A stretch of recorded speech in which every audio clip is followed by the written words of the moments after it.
Throughout the entire month of December, Talk Cosmos is giving away a beautiful 2020 moon calendar for those of you listening during any broadcast of Talk Cosmos on KKNW.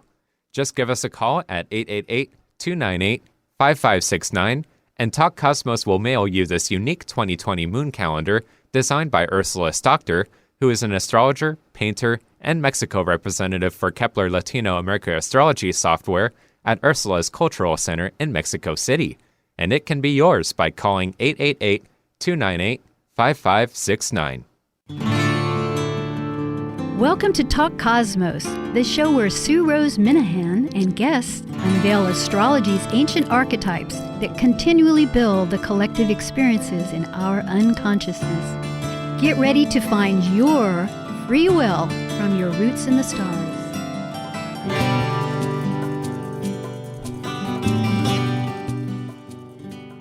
Hello again, Sue Rose Minahan, Talk Cosmos, and tonight has several dates because, well, I'll explain it. Today is December 14th. However, you may be listening to this also on the repeat of the 19th on Thursday and again on the 26th, the day after Christmas, because on the solstice, that wonderful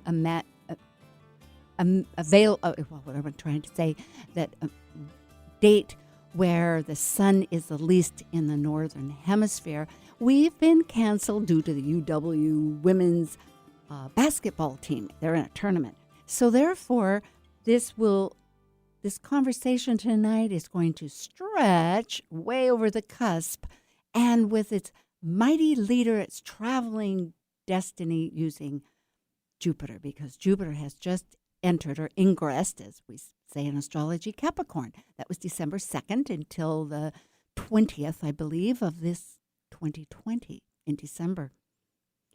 And there happens to be a stellium. That means more than 3 planets, although there are really essentially leading up to planets and points, 5, I think even 6, with different transits, because the shorter transits, in other words, those planets like Venus that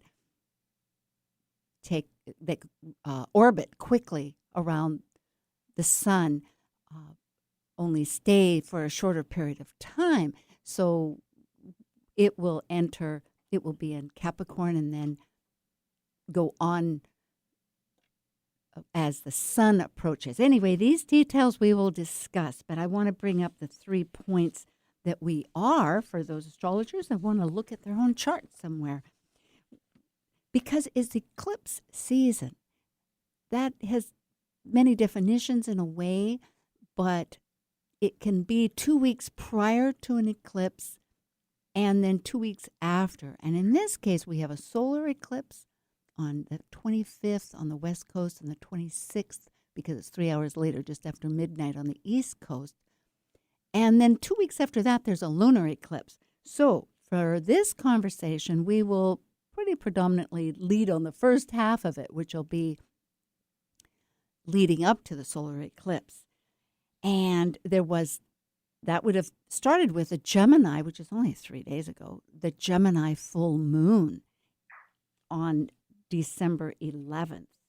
And that was here on the West Coast at 9:12 p.m. and again on the East Coast at 12 minutes after midnight. Then we're going to the solstice, which is signified by the sun entering 0 degrees Capricorn. And that will be on the 21st, Saturday. And again, you can hear the recording if you tune in that day, but also it'll be available or live on the Thursdays at 6 in the morning. But that's at 8:20 p.m. on the West Coast, and on the East Coast, 11:20 the same day on the 21st, that Saturday. And then going up into our great solar, which is the new moon eclipse in Capricorn, 4 degrees Capricorn. And at that point, Jupiter, our friend in transit, will be very close, conjunct as we call it, within a degree. But that's here on the West Coast, December 25th at 9:13 p.m. or on our friendly East Coast, where our guest is at the moment, who I will quickly introduce, will be at 13 minutes after midnight on the 26th. So it will be a potent Christmas. Tonight, I am most pleased to introduce again Laura Tad, Dr. Laura Tad, Ph.D. in human science, and she's an internationally known psychological astrologer.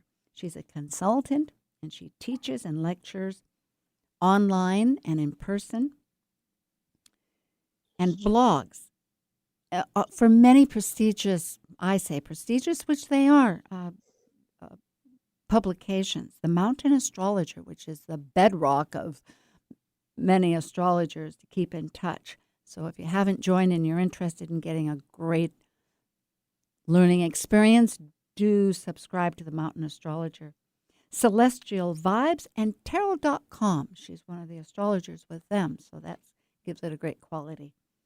She's an astrologer, an educator, facilitator, as a board member at Lived Life Resources, which is an educational nonprofit specializing in resiliency education, research, and advocacy. So Laura is really active on many terms and definitely an active member on an international basis with astrology. So it's very exciting.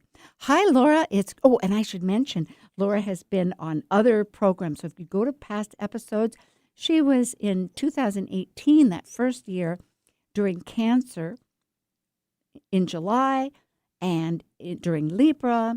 And then this year, 2019, she helped start off the first month with Fire, the Seed of Potential. So we're leading on now. Hi. Hi, Sue. It's good to be on again. Yeah, I was just double checking I knew it had been 3 other times, but I was trying to remember what other signs we've done. So it's good. Even though I've been on 4 times, it's been a variety. They seem to be mostly cardinal. Well, they are. I just noticed we're finishing up the cardinals. We kind of started at the root, and then we went to relationships, then over to Aries. Yeah, no, I'm a Cancer, so maybe that's we keep focusing on cardinal signs because of that. But yes, so much going on in the sky right now. It's a little overwhelming. When you look at that, the stellium we're in, and that only sort of grows in the coming weeks. It does. As it marches on to January 12th, as everybody remembers when it's yes when and it's as I was preparing for today, trying to not get too caught up in basically the vote that happened in England and the impeachment hearings, that is what all of this astrology speaks to, and trying to what else to not sort of tap into the fear and anxiety that I think that brings up for a lot of people, but it is very much reflective of the astrology right now. Well, I might add so much more. You're right. And, Capricorn, because we are approaching as far as the archetype, we're still in Sagittarius, but the point is, with all these planets in Capricorn, fear versus mastery is really the byword. So it is very natural because one wants to make plans, and because it is a socially structural archetype that involves our society, and there's so many other people, I suppose people get fearful of what other people or plans are going to make in their power. But with Jupiter in Capricorn, I think maybe we'll get more grounded. Hopefully. I mean, I have a tendency to, I have a Sag rising, so I tend to put a positive spin on things, right? That Sagittarius Pollyanna perspective of the world, and look at it and go, the potentiality is phenomenal. I love it. Yes. Well, we have to remember that. I'm sure you'll talk about this in January, but the astrology we are moving into with this Pluto-Saturn alignment in Capricorn has not happened since Luther's excommunication from the church. It's fantastic. Yes, the And potential of so change. and it's this double-edged sword, because at that time, and we're feeling that now, and that's part of what's going on in the UK and part of what we're experiencing in this country politically, is at that time, several centuries ago, the omnipotent power of the Catholic Church had to be broken up. They had universal power throughout Europe, and that had to not continue. And Luther's excommunication from the church absolutely initiated a lot of that deconstruction and that breaking up of power. It was not a peaceful transition. And so that's this edge that we're in, is like, how do we redefine authority and power and mastery, and how that power versus power over, in a way that can be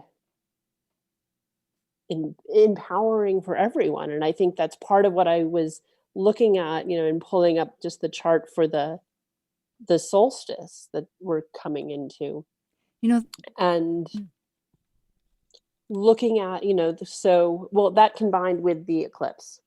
And I don't know if you want to jump in, but this Capricorn Cancer polarity, that is, because all eclipses involve the nodes, right? That's what makes it an eclipse. right. And the need to nurture. Ooh. The North, collectively, we are having to go to Cancer.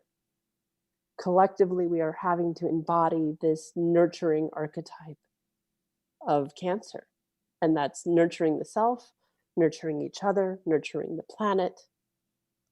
And that's part of this. You can't sort of talk about this Capricorn stellium and this eclipse without talking about the polarity point of Cancer and the need to mother.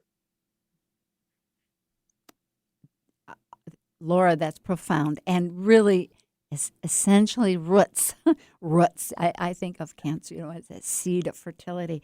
Yes, of the scope of how to really frame the events. When you said about redefining the authority, which is so true, and make it peaceful, because with maybe the cardinal signs, which right now are the Capricorn, Cancer, and the axis, including Aries and Libra. Aries Libra, of course, it's frequently us, them, or me, thee. It's the polarity is.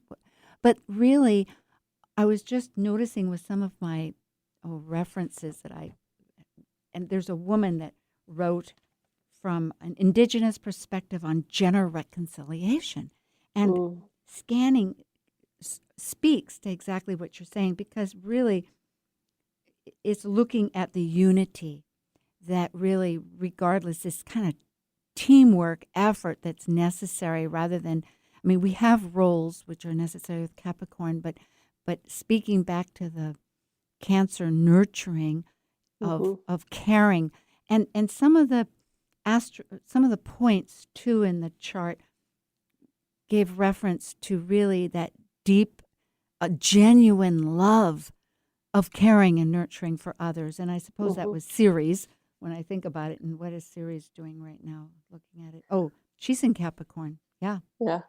Well, and for the solstice, by the time we reach the solstice, she's not there yet, but Venus will have ingressed into Aquarius. And so that, again, is sort of love of humanity, right? That's part of Aquarian archetype, is the collective. And it's interesting because for the solstice, she's in a T-square, right? So this tension, a T-square being, right? So the moon and Uranus will be in opposition for the solstice. And then they're both being squared by Venus. And so it's a T-square, right? Yes, There's always, when it creates, this, if you people that aren't astrologers, right? It's sort of half of a square. If you were drawing a square, a T-square is half of that. It's Like a dead end. It has a lane and then a road that goes right into it.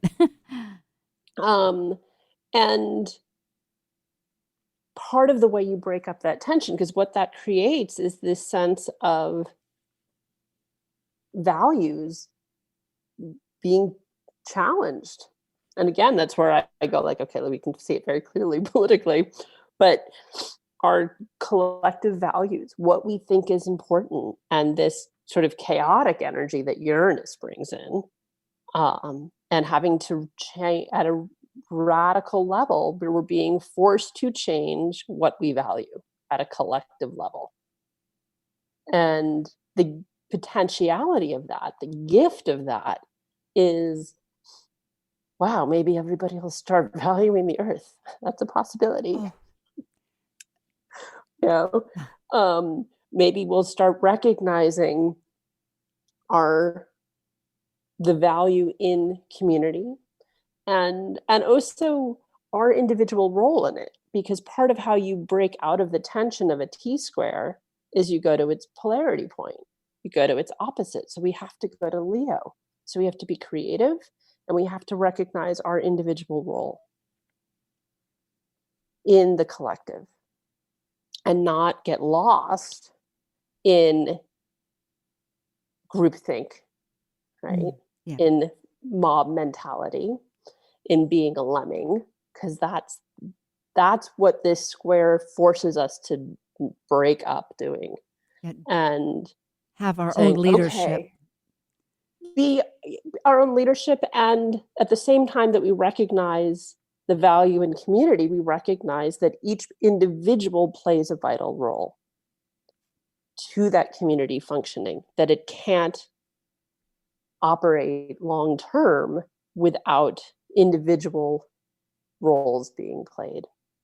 That's excellent. And recognizing the value that each person plays, right? If you work in an office, well, everybody's role, from the CEO to the janitor, is critical, because if the janitor doesn't take out the trash, pretty soon the office is going to become unmanageable to work in. And so recognizing that interrelationship between the collective and things functioning in their interrelatedness, as well as the individual role each person plays. It gives dignity. It's part of that Leo idea of the dignity of each life to manifest. Yeah. And so that's part of part of this energy that the solstice brings in, just because that T-square happens to hit, just as we're in the solstice. And it's exact a couple hours before, actually, because the moon's at 8 degrees at the moment of the solstice, but it's still, 6-degree orb with a square. You're good. No, I'm glad you call that a square. Yeah, no, I'm glad you brought that up. It's really potent of the, well, I'm thinking of polarity, but the tension, that's a lot of it, because to create, and it's such a ping pong with other people too. But now which chart, again, are we talking, because they all kind of combine. Sure. So at the moment I was looking at the solstice. Okay. And I have it set for Georgia because that's where I'm living, but the aspects are the same. It's just the houses would change. Yep. So, it's 11:20 or 11:19:26 here. And right, so we get the moon at just almost 9, right? It's 8 degrees 59 minutes, so basically 9 degrees Scorpio for the solstice. And then Uranus at 2 and Saturn and Venus at 2, Aquarius. So that's a super tight square. It is. Right? That's within 30 minutes of exact. And yeah, so that in looking at the solstice chart, which, is before, 5 days before we get this eclipse. That particular chart has a lot of merit. When the light is the dimmest here and there's growth and potential, back to that great word, which is really what we need because choices are endless and together the synchronicity works. I'm just talking generally speaking. Yeah. But, and interestingly too here, see, on the West Coast, it's all in the fourth house of our roots and our family and the Mars too. So it really wants us to act emotionally, look at emotions, go experience and uh,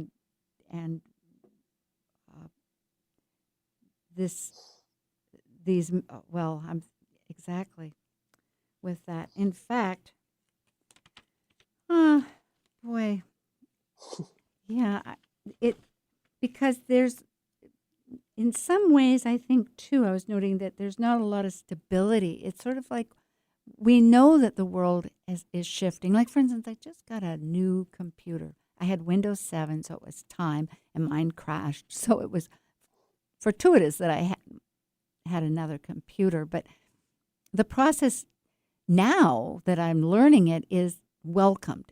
I'm discovering that it accesses all these new abilities. But it was difficult, which is on a very minor term. The difficulties involving like Martin Luther, not Martin Luther, but Martin. Yes, the Reformation, not Reformation, but with Luther. Yeah. Yes, with Luther that he made. Martin. Yeah, it was Martin Luther. Yeah, I keep wanting to add King, but yes, Martin Luther. And so the tremendous shifts and many others that were happening during that time. But the fact is that life did improve on a lot of factors. And so we're sensing this and feeling these uncertainties, rightfully so, and how we're exchanging our resources. And because if our institutions change, the resources we have change, everything is related. And so as you're pointing out, remembering that it's not really, the emphasis is to remember the other through nurturing. Yeah, I mean, I think again that goes back to this piece of the fact that despite the fact that a third of the sky is in Capricorn, that the North Node is in Cancer. And that is, at an individual level, the North Node is the soul's evolution. It's where we're headed. It's how we're supposed to grow. Yes. Well, from a mundane perspective, okay, that's what's being asked of the world, of the population of the world at the moment collectively, and is to care. Yeah, and as I was reading, actually from Solar Fire, a little definition here, which said, because I was researching in my own little bit because of this new computer, but it mentioned that it's because it's a south node, and here, because it's in the fifth house here, which again is locality, which I'm not sure, it's probably, it's not in the same house, but it's to serve humanity, which again, though, relates to that, the collective of the 11th house. So letting go of possessive so that it can be more detached and serve on a broader scale. Yeah. All of this. Well, yeah, I mean, here, it's fourth house. So then we get this Cancer arc. The South Node is in the fourth. But with Ceres in the fifth house, that sort of echoes it in the same idea too. Because that's I think, they always, when I was first starting to study astrology, a lot of books or my original teacher would talk about the rule of three in astrology, right? Of like looking for things thematically that show up in the chart. And it shows up once, okay, there's some probability. Two, much stronger. Shows up three, it's sort of guaranteed to manifest. And so when you do get these archetypal themes showing up over and over and over again, the likelihood or the magnitude of which it manifests is much stronger. I mean, that's part of why, Pluto's been in Capricorn for 10 years at this point almost.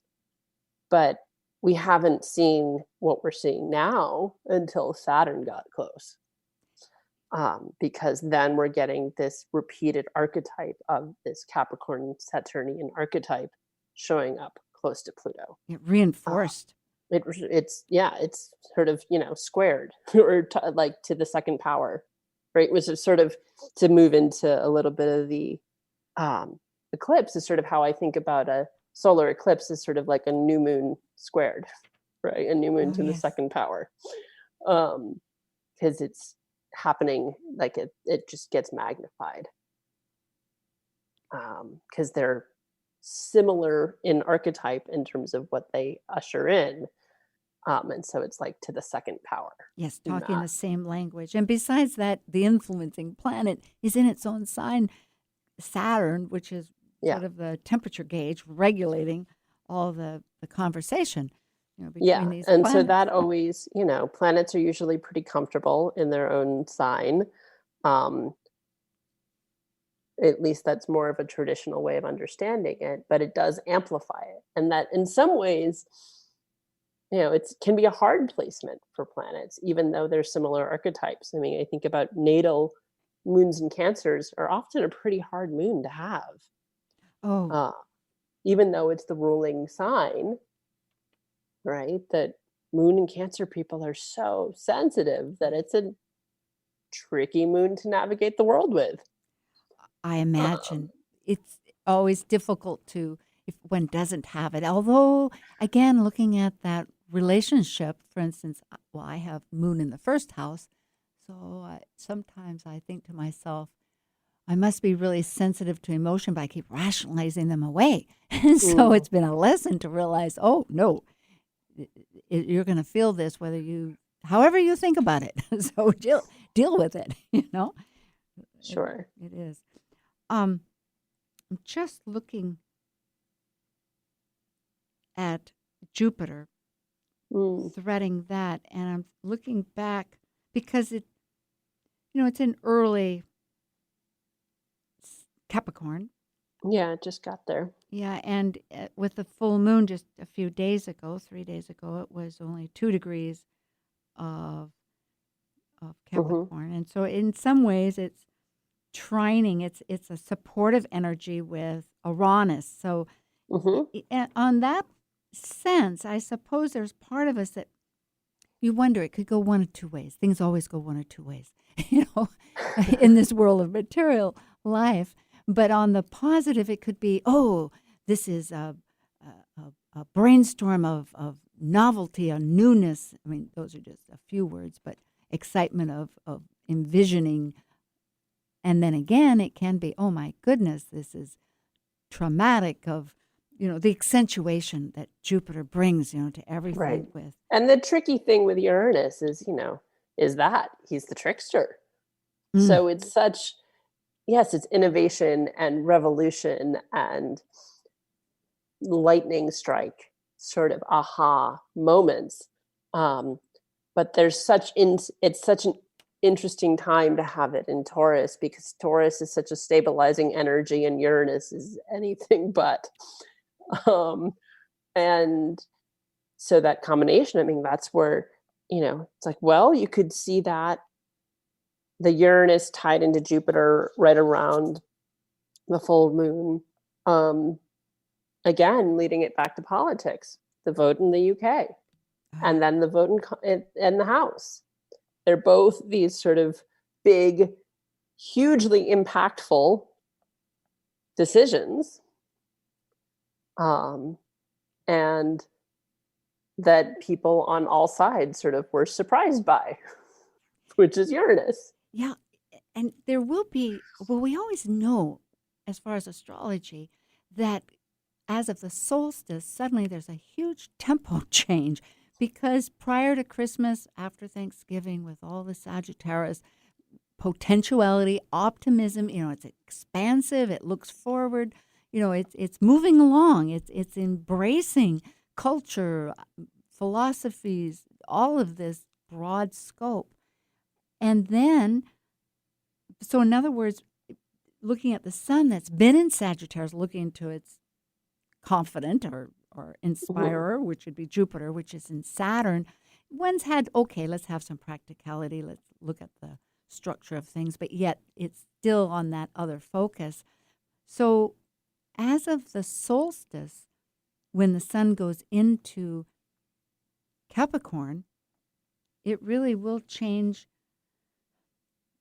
some of the dynamics. I mean, this is pretty general, but then again, as far as the public goes, it's always that shortly, just before Christmas. And in this case, there's this huge emphasis of structure or practicality or. Yeah, and I think there's a piece too with all of it that's about accountability. Oh, yes. I mean, that's a lot of what Capricorn and Saturn are about is right. I mean, particularly sort of right. That's often what gets brought up for people during their Saturn returns is, oh, wait, I have to be accountable for my actions. Okay. Consequences.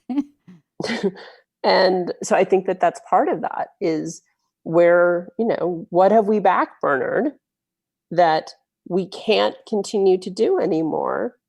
And we have to be accountable, and we have to be, sort of held our feet. We're having our feet held to the fire and having to own up to things and take responsibility for where things are our responsibility, and within that also not taking responsibility for things that are not our responsibility. Ooh, this is excellent. And this reminds me, we'll take a brief break here for an announcement, but this really ties into some of the others. Aries spark of seed of power, I don't remember the exact title, but this is Talk Cosmos, and it is December 14th or the 19th and 26th. And we're talking about Jupiter impacting Capricorn.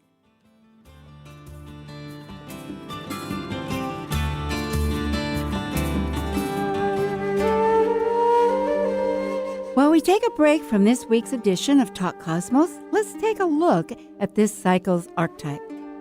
We are currently in the Yang period of Sagittarius, ruled by the largest of all planets, Jupiter, the Roman god, or Zeus by the ancient Greeks. By leaving a cycle based on power and powerlessness, of life and death and regeneration, involving committed relationships, Sagittarius energy finds meaning for an expanded perspective and potential for actualization in their search for truth. As a mutable fire sign depicted by the centaur, Sagittarius is adventurous and seeks the beyond. Sagittarius travels to far places, physically and mentally, to find the truths of life. Throughout the entire month of December, Talk Cosmos is giving away a beautiful 2020 moon calendar for those of you listening during any broadcast of Talk Cosmos on KKNW. Just give us a call at 888-298-5569, and Talk Cosmos will mail you this unique 2020 moon calendar designed by Ursula Stockter, who is an astrologer, painter, and Mexico representative for Kepler Latino America Astrology software at Ursula's Cultural Center in Mexico City. And it can be yours by calling 888-298-5569. Hello, this is Kathleen Talevich, physiosynthesis instructor, and you are listening to Talk Cosmos on Alternative Talk 1150 AM, hosted by Sue Rose Minahan, every Saturday from 6 to 7 p.m. Be sure to support the sponsors of your favorite shows on Alternative Talk 1150. Hi again, this is Talk Cosmos with Dr. Laura Tad, and we're discussing Jupiter and Capricorn, and we're covering through the 21st because there was cancellation due to a basketball college game. So at any rate, we're going on. And, Laura, I was just thinking, there's a couple of thoughts. One is I was noticing the Capricorn mythology, of which had to do about the sea goats. Mm-hmm. And because you were talking about responsibility and which is actually, who do we have it except for ourselves?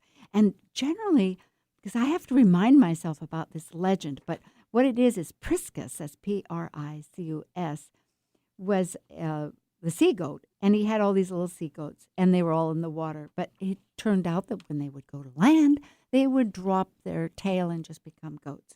And they would forget the ocean. according to this. And he Mhm. felt, he feared they would be mindless and never be able to return to the sea. And so he decided to reverse time, which I've not ever really, well, perhaps because of traditions. That's an interesting way that one could Mhm. relate, the vast antiquity of time, which is why we have these favored traditions. And right now we're really looking to see what we want to keep. But the point was here, Priscus, he'd reverse it. And so the goats would revert before they came to land. But, it turns out that, and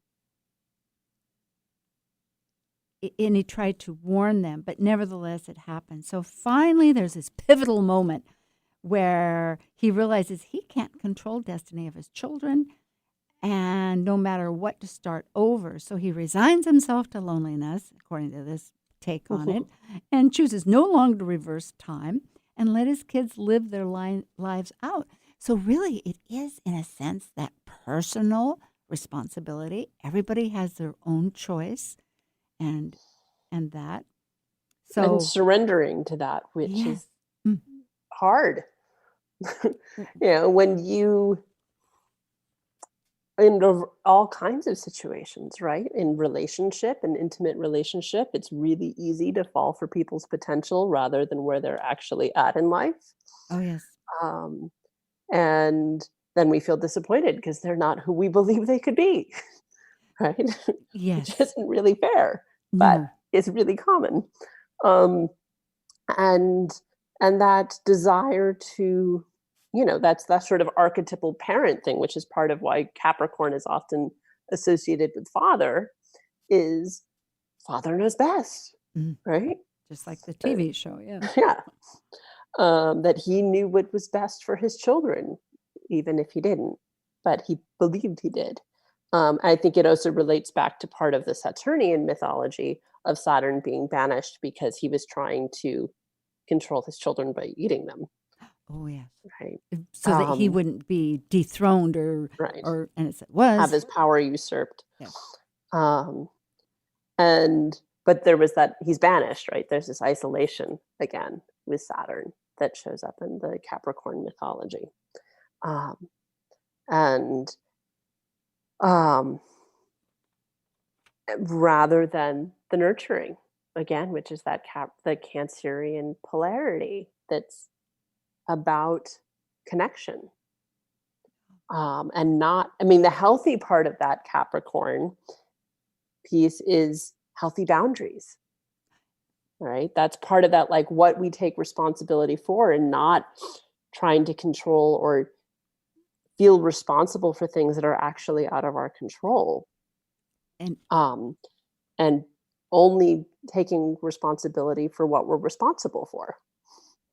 it's major. And that really gets to the axis, the cardinal axis again, knowing Yeah. what is self and what is others and what we might be projecting by not realizing. And I want to add that the part of this too was Priscus, in his misery, not to be the only sea goat, that Cronus, which is really Saturn, said, yes, you can be immortal in the sky as a constellation in Capricorn. So as it ends in this interpretation, that even that Priscus could see his children even on the highest mountaintops from the Right. stars, So there is again this great sense of allowing boundaries in another way, that body is that person, that spirit. I'm me, and be glad for it. Nurturing, too. Mhm. Yeah. And so I do think that that's a lot of what this particular solstice ushers in. And you can't really divorce it too much from the eclipse that's just a few days later. And that it is actually I was looking at it, this is the third eclipse in Capricorn this year. Oh my goodness. I did not realize Second new that. moon, third eclipse. So we had a new moon in Capricorn in January. And And then there was a solar eclipse in Capricorn at 15 degrees Capricorn in January, a lunar eclipse at 24 degrees Capricorn in July, and then a solar eclipse again on the 26th. Oh, so this year has been bookended by Capricorn eclipses. Well, that is exceptional. That is exceptional because it's so incremental. When you break away, well, just create and destroy. It's the whole idea of Kali, I think, and life. Spring, winter, the seasons. Life comes up, it falls apart, it rebirths, etc. But it just gives the power, the thought to me that this takes a lot of time. I mean, nothing happens at one stage. It's going to work. And, I was looking, I have a page of 1776, because political, there is a lot one could always talk about, and which you have gratefully brought in. But there were also 5 eclipses, and I did not research a lot. I think it was 5, January, February, July. Well, right, and we had more August. eclipses than that. I mean, there was a Cancer eclipse on my birthday, on the 2nd of July. Oh my! So we've had more eclipses this year. Those are only the Capricornian eclipses. Those are all, and it fell in each decade, not chronologically, but 15, 24, 4, almost 10 degrees apart, too. Yeah, and when you think about it, eclipses last for a period of time. So we're really living a year of eclipses, you could say. And it appeared that, because I'm just looking back there was a solar eclipse, but it was in Cancer. So that would have been the opposite. It would have been 23 degrees Cancer, July 15th, 1776, just after we ratified or declared the our Declaration of Independence. And the nodes were, let me think here, they're in Leo. Well, and it would Aquarius. have to be the Cancer Capricorn archetype. I just don't know which was the eclipse on the north or south node would be the. Well, the nodes, I believe, are in Leo and Aquarius, but it's 23 degrees, so it must have been, it's a partial. So it was pretty broad away, but it was still an eclipse. And so, and that was 23 degrees, which is square, or actually opposite, you could say, of where Pluto is right now. So I'm just thinking that in some strange way I don't know if it's strange. I mean, it's strange in a sense, just relating it, but all these energies, so much political, so much talk about the Constitution and everything else goes back. I think it absolutely gets tied into the lunar eclipse at 24 Capricorn that was in July. There you go. This year. And that's what this whole impeachment thing is about, was a talk that happened this summer. Yes, which would be exactly conjunct or within a degree. Like almost to the day. Yeah, I mean, like, that's where, you can't Pluto make this bleep. No. Yeah, it's just the math. Like, when some people are like, oh, well, how do you, believe astrology? I'm like, I can't make up the, trig. The mathematics is the mathematics of it. It is cycles, exactly. And it is mathematics and Fibonacci and so much more. And then relating the personal experience, just watching how things fall into place, it's eye-opening. It's always a reconnection. That's so true. Well, yeah, absolutely. I mean, I don't know. We could do 2 hours. Ooh, some of the candidates, it'll be interesting because Buttigieg is a Capricorn. Well, actually, he's right on the cusp, 18 of January. I happen to see a list here. Oh, so we'd have to get the time. That's close enough that it's tricky to know without. But that's something else. Well, let's see. We have,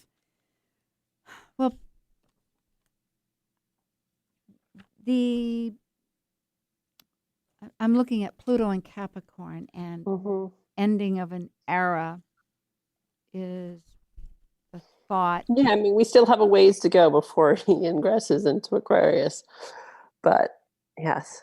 Till 2026, I think, or 20. Yeah, it's a while. 2024. No, I think it's 20. Yes, it's a while. That's right. As we go through other processes. But looking at where to gravitate this, because thoughts do get to be, oh my goodness, what and where and how. But looking at the solar eclipse, Jupiter, going back to Jupiter, that's our thread. It is so close to the sun and the moon of this December 25th or 26th. Yes, new moon eclipse in Capricorn. So it is really going to emphasize the belief structure. Let's reframe a belief structure that, as you said, takes in accountability, takes in responsibility, that sees reality, it's grounded, and is still with trying to embrace change, because the great trickster, as you've identified, Uranus is still in Taurus, because it's 7-year. And it's program. trining all of that. It is. It's accentuating it. It's saying and that's where trines are tricky, because they often, sort of early on in one's education with astrology, sort of get the narrative, trines are good, squares are bad. Well, no, trines are just easy flows of energy. Right. But that there's no value placed on that. So, when I wrote an article, one of the articles I wrote for the Mountain Astrologer was the shadow of trines. Because you could have natally a Mercury trine Jupiter. Well, all that means is you talk all the time. It doesn't mean you have anything of value to contribute to the conversation. It means you talk all the time. Yes. You find it easy to pontificate. Well, looking at this further, looking at the rulers are influencing planets, as Caroline Casey would say. Uranus in Taurus and Venus, its ruler, they're mutually receptive because it's in Aquarius. They're in each other's signs. So they're really talking values and hopefully elevating, because both of them have that potentiality of elevating. Yeah, I mean, during their, it's just they are squared earlier. They're squared during the solstice, but they're not squared for the eclipse. So it's interesting. They're in mutual reception, but they pass through a square. So now maybe they're re-talking about, okay, if we can get along, how can we improve things? That would be their name. Yeah, and again, squares aren't bad. No, they just need to resolve things. You have to address it. And the beauty of squares, I'm actually going to be speaking at the Astrological Society in Tucson in February on this, is that both sides of the archetype are held in, all parts of the archetype get held in check with the square. Oh. So the super chaoticness that could be Venus and Aquarius, of all values constantly changing and nothing really matters because it's all in flux always, can't really manifest when it's squared Taurus, because Taurus is oh no, wait, you have to what you value has importance and needs to be more concrete than this, and it keeps it in check. And some of that Uranus and Taurus, it's the shadow and the exalted part of the archetype are both held in check with the square. They can't, it can't only keep part of the archetype in check. That's not logical. Oh, that's valuable. That's a good point. And I will have, okay. And I'm thinking of Saturn. It really gets back to Saturn too, because all the sun, the moon, Jupiter are all looking at Saturn at 20 degrees Capricorn. And of course, Saturn is really a matter of an ongoing recalibration, a restructuring of its power, of its what traditions, what's the meaningfulness, along with Venus, of course, in everything. So we're in the big, long process. It's going to be quite something. Let me mention. And that maybe some traditions are okay to hold on to. Yeah. Maybe we don't need to throw everything out, right? And maybe there's a part of, in some ways, sort of returning to a simpler, easier time. That's part of this turning back the clock that you were talking about, Yes. with the Capricorn archetype of. So, for example, my stepmom and sister are in January going to be part of a ship crew that is trying to show the world that you can move freight with the wind, and it doesn't need to be on these enormous ocean liners that are incredibly polluting to the ocean Ooh. with shipping containers. And so they'll sail from Germany to Barbados. And my stepmom, and the ship goes back up the east coast of the US and back over to Europe, but my stepmom and sister got off in Barbados. But part of the point of this shipping company's mission is to show that there is a green way to move goods across the world. Oh, and so that's part of this, going back to the old way. That's how stuff was moved around the earth for centuries. Oh, thank you, Laura. I think we've come to the final part of this, and that brings up totally both Uranus and Venus in their their mutual reception because of the wind, with air and the beyond, and back to the Saturn also that we were talking about with Jupiter. And I just love how you rethread and pull life together. Next week, actually, remember, folks, the 21st is preempted, but this carries us through the solstice and into, this has been with Dr. Laura Tad, and you can find everything about her at Talk Cosmos. Just check the bio. And next week we have, on the 28th, we have Carlos Galvin from Mexico City, and he is going to be giving the highlights of 2020. So it'll be quite exciting. And so we have about half a minute here that we can say part until again, Laura. It's good to talk to you again, Sue. Oh, I look forward to it. I'm always readdressing how am I going to keep moving forward? And I think, we'll have to think of a way that we can connect more, because your thoughtfulness is always valid. I just love this. So, well, I'm coming to Norwalk this coming year, so I'm not speaking, but I miss the tribe, so we'll get to connect in person. Got it. We'll in May. See you then. All right. Yes. Love you. Thanks. Yeah.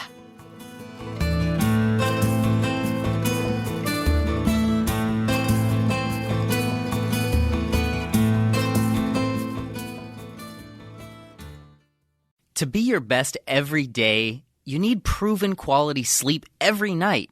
Science proves your best sleep is vital to your mental, emotional, and physical health. And that's where the Sleep Number bed comes in. And let me tell you, ever since I've had it, my sleep IQ score is just going higher and higher. And did you know 8 out of 10 couples say that one of them sleeps too hot or too cold? Science tells us regulating your sleep temperature leads to higher quality sleep. For many couples, temperature struggles are a real challenge. So here are some tips to help you both sleep just right. Look for beds designed with temperature benefits, such as the new Sleep Number Climate 360 Smart Bed that actively warms and cools each side, so you both sleep blissfully comfortable. And now save 40% on the Sleep Number 360 Special Edition Smart Bed, plus special financing for a limited time. Only at Sleep Number stores or sleepnumber.com/podcast1. Sleep Number, the official sleep and wellness partner of the National Football League. Subject to credit approval, minimum monthly payments required. See sleepnumber.com for details.